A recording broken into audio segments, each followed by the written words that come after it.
Watching NewsX World. Let's take a look at some of the top stories. Ukraine launched a drone strike that ignited a massive fire at an oil depot in Russia's resort city of Sochi, with over 120 firefighters battling the blaze in a 2,000 cubic meter fuel tank. This is according to Regional Governor Veniamin Kondratiev. Braslavski went on to temporarily halt flights at Sochi airport. Meanwhile, Ukraine's overnight drone attack on Voronezh has injured one woman and set multiple homes and utility buildings on fire, according to Governor Alexander Gusev. Russia's air defense forces intercepted approximately 15 Ukrainian drones over the southern region, Governor Gusev has said via Telegram. U.S. Envoy Steve Witkoff, while visiting the families of hostages held by Hamas, told them that he's working with the Israeli government on a plan to end the Gaza war. While President Donald Trump also has made resolving the conflict a central goal of his administration, despite stalled negotiation and escalating humanitarian crisis in Gaza. The family of Israeli hostage Evyatar David has condemned a new Hamas video showing him looking emaciated, calling it a vile hunger campaign, and accusing Hamas of deliberate starvation for propaganda. David, who was abducted during the Hamas attack on October 2023, is among 49 hostages still held in Gaza, including 27 confirmed dead, according to the Israeli military. President Felix Tshisekedi of the Democratic Republic of Congo has called on lawmakers to formally declare that a genocide which has been taking place in the country's conflict-torn eastern region that has plagued the area for decades, particularly amid escalating tensions with armed groups. The Krasheninnikov volcano in Russia's Kamchatka Peninsula has erupted for the first time in 600 years, possibly triggered by last week's massive earthquake in the Far East, according to Russia's RIA news agency. The volcano has sent an ash plume 6,000 meters into the sky, and the event followed the eruption of Klyuchevskoy, Kamchatka's most active volcano. Chilean state-owned miner Codelco has confirmed the death of a second worker among 5 trapped miners at El Teniente mine after a collapse caused by a strong tremor. The victim's identity is still pending official confirmation, bringing the death toll to 2 from the accident that is struck the Andelcita section of the mine on Thursday. Rare snowfall has blanketed several towns in eastern Australia, with up to 50 centimeters, that is 20 inches of snow, and heavy rains causing floods, power outages, and vehicle strandings. According to local authorities, the extreme weather marked the heaviest snowfall in decades for some areas. Tough conditions began to ease now, according to media reports. Israeli Prime Minister Benjamin Netanyahu has met the families of hostages Evyatar David and Braslavski, expressing shock over new videos showing the hostages in extreme conditions. Netanyahu accused Hamas of starving hostages while blocking humanitarian aid to Gazans, calling it a Nazi-like abuse. Finance Minister Bezalel Smotrich said Israel would not give in to emotional manipulation and vowed to fight Hamas with full force. Meanwhile, France called the hostage videos despicable and demanded their immediate release. Meanwhile, opposition leaders Lapid, Lieberman, and Gantz have also called for global condemnation of Hamas, sharing images of the emaciated hostages to pressure world leaders. Gantz warned against recognizing a Palestinian state, calling it a reward for terror. Now, for this discussion, we are joined by Professor Gilad Hirschberger. He's a political psychologist at Reichman University, joining us live from Israel. Thank you, Professor, for joining us today. Welcome to NewsX World. Now, with growing internal division within Israel under the current government, how is Israel seeing? How is this covered in Israeli media about this hostages conditions that the images have shown? First of all, good morning to everyone. And of course, the hostage condition is something that is sending shockwaves across Israel, in spite of political divisions within Israel about whether now is the time to reach a deal and end the war, or whether we need to continue the war in order to defeat Hamas, if that's even possible. Everybody is shocked by the condition of the hostages, and I think that it is very clear that we need to do something to get them out of there as soon as possible. And Professor, now Israel is how does the Israeli government plan to respond to this internal pressure within Israel for the immediate release of hostages? So the political situation in Israel is quite complex. On the one hand, opinion polls that my colleagues and I run in Israel show very clearly that the majority of Israelis want the war to end and want a deal in which the hostages are released. It's up to about 70% of Israelis who want this. But the Israeli government is influenced by the very extreme right-wing segments within the government, Bezalel Smotrich and Itamar Ben-Gvir, and they have other visions and other plans. They want to continue the war in Gaza, and they have all kinds of ideas about settling the Gaza Strip with Israeli settlers, and this goes completely against the wish of the Israeli public, and this is part of the source of the tension, a great part of the source of the tension. And Professor, do you believe that there's still possibility of a negotiated solution with Hamas? Or you mentioned that some ministers within the Israeli government believe in full force is the only way forward. I think that, if we think about the goals of the war, there were three main goals to this war. One goal was to destroy Hamas as a military organization. The second goal was to destroy Hamas as a political organization. And the third goal was to release the hostages. We have pretty much achieved the first two goals nearly a year ago. So a year ago, we could have ended this war and released at least most of the hostages. I think at this point in time, there is no point in continuing the war. It's very unlikely that we will achieve any military gains by continuing the war. And in the meantime, we see the condition of the hostages. Now is definitely the time to attempt to release the hostages. I do think that another thing needs to be said, and that is that Hamas is unlikely to want to release all of them.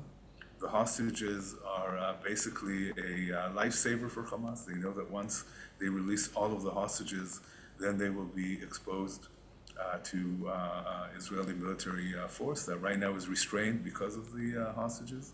So it's a tricky situation, but we still need to try to release the hostages and end the war right now. And now, Professor, given the accusations from President Netanyahu and Smotrich about Hamas's treatment of hostages and its impact on humanitarian aid, how does Israeli military justify its operations within Gaza to the international community? I think one thing that the Israeli government failed to consider and failed to understand is the motivations of Hamas. Hamas knows that it cannot defeat Israel militarily, but it can sway public opinion against Israel. And the humanitarian condition in Gaza and the hostage situation is something that Hamas is doing to manipulate international public opinion against Israel. They're doing it very successfully. The Israeli government has basically fallen into the Hamas trap. Instead of stopping the war a few months ago and achieving a victory of sorts, it wouldn't have been a complete victory, but it would have been a victory of sorts. Instead of that, we are continuing to fight in the Gaza Strip to no avail, and it only helps Hamas with its propaganda campaign. Thank you, Professor Gilad, for staying with us. Please stay with us as we come back to you as we stay now in the region. The Palestinian Red Crescent Society has said that one of its staff members was killed and 3 others wounded in an Israeli attack on its headquarters in Khan Yunis in Gaza. In a post on X, the aid organization said that Israeli forces targeted the headquarters, igniting a fire on the building's first floor. This comes just 2 days after U.S. envoy Steve Witkoff visited a U.S. and Israeli-backed aid site in Gaza to inspect efforts to get food into the devastated enclave. Aid agencies have repeatedly warned that Gaza is in the brink of a full-scale famine. The war in Gaza began when Hamas terrorists attacked Israel and killed over 1,200 people and took over 250 hostages, according to Israeli tallies. In response, Israel's military offensive has killed over 60,300 people, according to the Hamas-run Gaza Health Ministry. Now we go back to our guest discussion with Professor Gilad Hirschberger. He's a political psychologist at Richmond University. Thank you, Professor Gilad, for staying with us. Now, how does Israel plan to address this international criticism over the high civilian casualties in Gaza? I think that here what we're facing is a certain discrepancy between the horrific images that we're seeing come out of the Gaza Strip of emaciated bodies, of people suffering from hunger, and the actual data that the Hamas Ministry of Health, the Gaza Ministry of Health, is publicizing. And I looked at the data, and I wanted to see the casualty rate over time from 2023, from October 7th until this day. And what I found are a few things. First of all, you see that there is a month-to-month decline in the number of casualties over time. So in spite of what many people think, what we're actually seeing is fewer casualties as the war goes on. I also tried to estimate the number of armed militants among the casualties. The Hamas Ministry of Health does not publicize, does not distinguish between civilian and armed people, and also does not distinguish between deaths that are related to the conflict and natural death. So I tried to sort that out, and I defined military-age men from the age of 17 to 55, as probably being a proxy for Hamas. And what we see over time is a closing gap between civilian casualties and militant casualties. What that means is that in 2023, about 80% of casualties were civilian. By now, it's nearly 50-50. What that means is that Israel is actually becoming more precise in its targeting of Hamas, and lower percent of civilians is being hit. There's also, at this point in time, and I'm saying this carefully, at this point in time, there is no indication of any hunger-related death in the Gaza, no uptick in the number of casualties. That, of course, could change. Maybe we'll see that in the coming months, but at least right now, we do not see any evidence for this. And Professor Gilad, so what measures are being taken to protect humanitarian workers who are working in Gaza to prevent further civilian suffering? So the whole issue of aid distribution is very complex. There are a few elements to it. One is aid needs to enter the Gaza Strip. And the second part is that aid needs to be distributed in the Gaza Strip. The distribution issue is complex because much of the aid is looted by Hamas. This is aid that is supposed to be distributed for free to the civilian population, and instead Hamas loots the aid and sells it on the market. And this is part of the reason that we're seeing not enough aid reaching various parts of the Gaza Strip. And because Hamas has been doing this through UNRWA, Israel has attempted to replace, the UN has attempted to replace UNRWA with the GHF, with the Gaza Humanitarian Fund, an American organization. So far, it seems like that has failed miserably. The GHF has been extremely ineffective in distributing aid. There's been chaos in the distribution centers. Civilians have been shot when they were trying to get to the distribution centers. So far it's not working very well. So on the one hand, it is justified to try to get the aid away from Hamas, but the way that it's been done so far is a catastrophe, and I hope that this will be resolved soon. And Professor, now how does Israel military think of balancing these military objectives while protecting international aid? Again, I didn't hear your question, I'm sorry.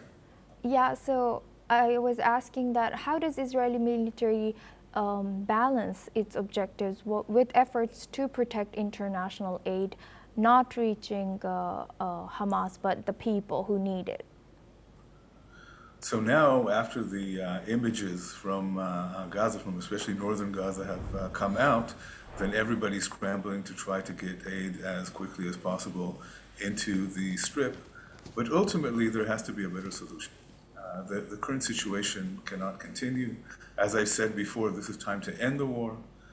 This is time to reach an agreement. One of the reasons that aid cannot be distributed to some parts, or it's difficult to distribute to some parts of the Strip, is because of the fighting. When there's fighting going on, it's more difficult for convoys, for trucks of aid to reach certain areas. We need to end the war. We need to reach some kind of an agreement, hopefully an agreement that involves the disarmament of Hamas and a different political entity that will rule over the Gaza Strip. And that will also help resolve the humanitarian crisis. Thank you very much, Professor Gilad Hirschberger, for joining us today and sharing your insight all the way from Israel. Now we move on to our next news. In a firm message to King Mohammed IV, U.S. President Donald Trump has reaffirmed support for Morocco's sovereignty over Western Sahara.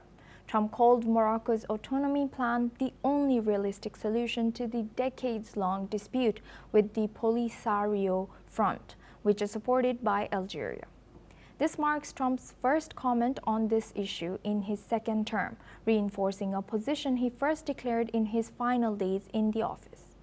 He also praised Morocco's role in the Abraham Accords and said that the U.S. will continue to work with Rabat on security and trade. Algeria still rejects any autonomy deal and is demanding a referendum with independence as an option. Now we're joined by Mark Sutherland. He's a geopolitical analyst, joins us live from London. Thank you, Mark, for joining us. Good to see you. Now, how significant is this President Trump's reaffirmation for support of Morocco's sovereignty over Western Sahara? Good to see you this morning, thank you. I think this is extremely significant. One of the reasons why is that we have to go through so much history, because this is where Morocco then recognized Israel and is all part of the Abraham Accords at that point in 2020. This dispute has been going on since the independence of that area, since 1956. And when you reference a referendum, which I believe was then agreed to then be held from 1991 until 2001, that referendum had not been sought at all. This is a huge dispute in regard to the Western Sahara there, which is on the west coast of Africa at the top there, and Algeria refused to come to the table at this point, and this is all, again, as I say, all part of the Abraham Accords. Maybe for a lot of us, we hadn't realized again how many countries President Trump is then seeking to be involved in that, to then seek a whole peace for the region.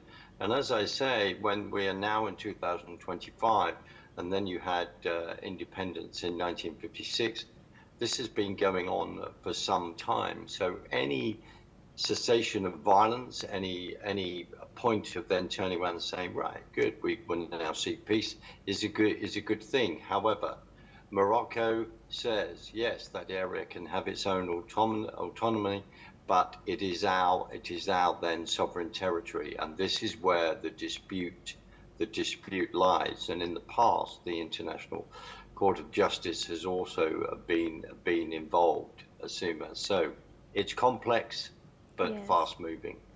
Yes, and Mark, now looking at Abraham Accords here, what role do these accords play in the US-Morocco relationship, and how might they influence future diplomatic efforts regarding Western Sahara? Well, they play a huge role. I think there's been a huge gap for 4 years, as in you then had the Biden administration. So Trump is turning around and going, the Abraham Accords, I want peace across that region, which of course mileage-wise is immense. We are talking of a huge area, of nearly 100,000 kilometers.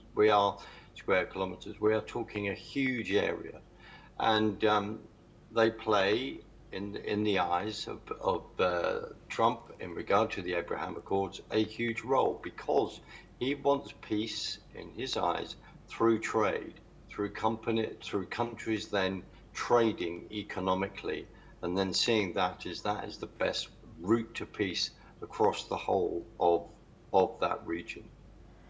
And building on your answer, do you think this could the success of this Abraham Accords lead to a shift in regional alliances, even within Morocco and Algeria? It could do. I mean, as you've been looking at the Middle East further to the east of the Western Saharan region, there has been so many changes with regimes falling. As we say, we look at Syria, but and with the ongoing war with Israel against Hamas, what's been happening in Iran, etc. That is then playing out in regard to all of the Abraham Accords and what President Trump is then seeking, which is peace across the region. And always at the center of that, as I say, is dealing with it economically. But it's also economics is what is at Trump's forefront, because he's looking at what that region then has that they can then trade with. He just wants to bring people to the table to have a discussion. And Algeria, and as you said, with the rebel army there, are then refusing to then do it at this time. So there is a lot to play out at this moment, Asuma. Thank you, Mark, for sharing that insight. Please stay with us. We come back to you for our next discussion as well. Now we move on. Ukrainian drones have sparked a fire at an oil depot in the Russian city of Sochi. The regional governor reports over 120 firefighters working to contain the blaze, which has engulfed a fuel tank with a capacity of 2,000 cubic meters. The attack is the latest in a series of Ukrainian strikes on Russian infrastructure, which Kyiv deems vital to Moscow's military efforts. Meanwhile, in Russia's Voronezh region, a Ukrainian drone strike has injured one woman and caused multiple fires, including at several homes and utility buildings. Russian air defense says it destroyed around 15 drones in the region, though authorities warn of further threats. The escalating drone strikes have intensified concerns for civilian safety on both sides of the border. And in Ukraine's capital, Kyiv came under Russian missile fire overnight, shaking the city after midnight. The conflict rages on, with both nations continuing to deny targeting civilians. Now we go back to our guest discussion with Mark Sutherland. He's a geopolitical analyst, joins us live from London. Thank you, Mark, for staying with us. Now, this continuing Russian missile fire on Kyiv and vice versa. So how sustainable is this cycle of retaliation in terms of military strategy and civilian safety? Again, as we always comment on this, it's extremely alarming, and very often, of course, it's very easy for us to comment on this from our safe comfort of where we are and not in that region. But Ukraine now, as these attacks that have just happened within, as you said, within this oil refinery and are on other plants, other military backing plants within Russia, including other tech. This is again very important, because the Ukrainians are turning around and saying, look, you are firing at us. We've just in the last, I think, 48 hours, where Russia was then firing, as they have said, into civilian areas. They are then trying to take out the infrastructure in regard to their military-industrial complex. That is, in the Ukrainian words, obviously, is then attacking them. That is what they are then doing. And as you quite rightly say, this tit for tat is continuing. Ukraine's now, as they have done in the past, are now beginning to really target that infrastructure. There's also a concern, I mean, my own sort of reading on this and others, is that as soon as Russia went into Ukraine and invaded, there was a nuclear plant that they then took over. At the moment, that is in, I believe, in safety in regard to the cooling, keeping that all cool within that plant, which they need power to continue to do. So that in the future could then be a concern, because the last thing we want is a nuclear accident on any level.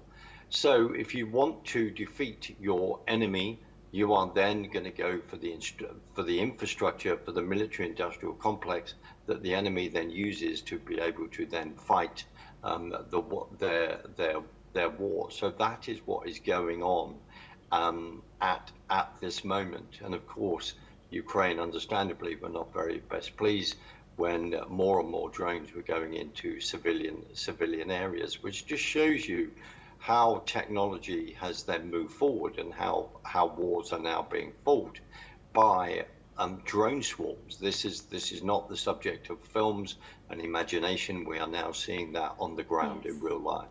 Yes, indeed. Mark, thank you for sharing that. Please stay with us as we come back to you for our next discussion as well. Now we stay in the region. Ukrainian President Volodymyr Zelensky revealed that anti-corruption agencies have uncovered a major scandal involving high-profile figures in the country's defense sector. Several individuals, including a member of parliament and National Guard servicemen, were implicated in procurement machinations related to military supplies. Additionally, he announced the exposure of a serious Russian agent within Ukraine's air defense forces, who had also benefited from the illegal procurement activities. Let's listen in to what he has said. Корупційні органи викрили на хабарі одного з депутатів Верховної Ради України, також очільників районної та міської адміністрації, військовослужбовців Національної гвардії України. На жаль, це були махінації на закупівлях РЕП та FPV, абсолютно аморальні. Має бути повна та справедлива відповідальність за це. Я подякував очільникам антикорупційних органів за цю роботу, за такі. Now we go back to our guest discussion with Mark Sutherland. He's a geopolitical analyst. Thank you, Mark, for staying with us. Now, how does this revelation of a corruption scandal within Ukraine's defense sector impact Ukraine's domestic stability and also international reputation, with recent criticism that President Zelensky faced just within a few weeks ago? So especially as it continues to face this aggression from Russia. People were the people of Ukraine were on the streets pushing back, because it looked like that Zelensky had actually then wanted to bring this whole anti-corruption ministry investigation into sort of state hands instead of being independent, and people went on the street to raise this issue. And the Zelensky administration was, I think, threatened by this. They have then uncovered that, according to some reports, that there could have been a 30% increase put on some of this technology in regard to kickbacks and where this fraud was then exposed. So it's the independence of this group in investigating this fraud is extremely important to the people of Ukraine. Because without saying the obvious, they are then suffering within this war as well after the Russian invasion. And of course, within, as you say, internationally, and there's a long history there in regard to looking at fraud and the amount of money that has gone in there, and the whole Biden thing, and putting money laundering, etc.